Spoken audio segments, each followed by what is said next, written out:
Hello students, this is Mr. Parseghian. Today we are going to discuss the quantum model of the atom. Previously, we have discussed the Bohr model of the atom. The Bohr model of the atom is a good model for helping us to understand the concept of energy levels and electron transitions between those energy levels. However, the Bohr model showed some inconsistencies with later research, and as a result, scientists needed to update the model of the atom. The Bohr model was based on the concept that electrons traveled in circular orbits around the nucleus of an atom. A scientist named Werner Heisenberg stated that one can really not know the exact location of electrons in atoms. In this animation, the red dot represents an electron. In a moment, I am going to start the electron in motion. As the electron moves, try and pinpoint the location of the electron on the slide at any given moment. Is it on the top, right, bottom, or left side of the slide? As you can see, pinpointing the location of the electron is nearly impossible as it is moving very fast. Now take note of what happens in this portion of the animation. As you can see, we have slowed down the speed of the electron, and thus we are more easily able to pinpoint its location. Heisenberg stated that the very act of locating an electron in fact will change the electron's speed and location. Heisenberg concluded that it is impossible to know the exact location of an electron in an atom at any given time. Thus, scientists had to update the model of the atom.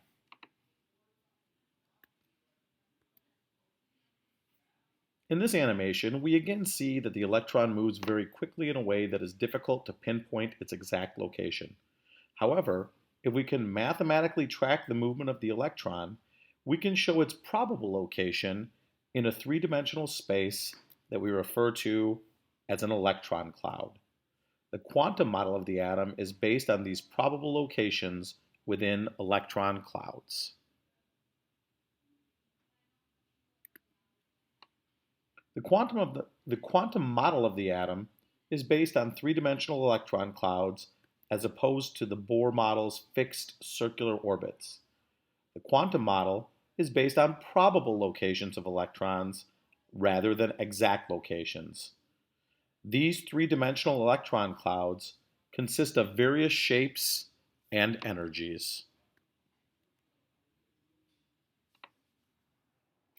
Hello folks, it's Miss Sleight and I'm here with part 2 of the quantum model, and I'm going to talk to you a little bit more specifically about atomic orbitals. So first off, an orbital is a three-dimensional space around the nucleus where there is the highest probability of finding an electron. So it's basically just a three-dimensional area that's been calculated where you're most likely to find an electron. Each orbital can hold a maximum of 2 electrons within it, and every atom has electrons in various energy levels. Think back to the Bohr model. Within those energy levels of the atom, there are what we call orbital subshells. And orbital subshells have different shapes and properties that we'll talk about in a moment. And within each specific subshell in an energy level, there are the specific individual orbitals, and those are the spots where you're most likely to find electrons. So let's talk specifically about orbital subshells, because they come in 4 different varieties. First off, there is the s orbital subshell. It is shaped like a sphere, and the s subshell contains just 1 orbital, meaning it can hold a maximum of 2 electrons. Next is the p orbital subshell, and the p subshell has these petal-shaped orbitals. And within the p subshell, there are 3 different orbitals. As you can see, they are aligned on different axes on the three-dimensional plane. And because there's 3 orbitals, the p subshell can hold a maximum of 6 electrons. Next are the d orbital subshell. Now the d orbital subshells start to get into some really funky shapes here. However, I will tell you, when I was in college, I was still required to know the shapes and names of all these orbitals. Luckily for this class, you folks won't have to. But within the d subshell, there are 5 different orbitals, and that means the d subshell can hold a maximum of 10 electrons. Lastly, we have the f orbital subshell, and these orbitals are so incredibly strange looking that I wasn't even required to know their names and shapes even when I was in college. But what you do need to know is that the f subshell has a total of 7 different orbitals, which means it can hold a maximum of 14 electrons.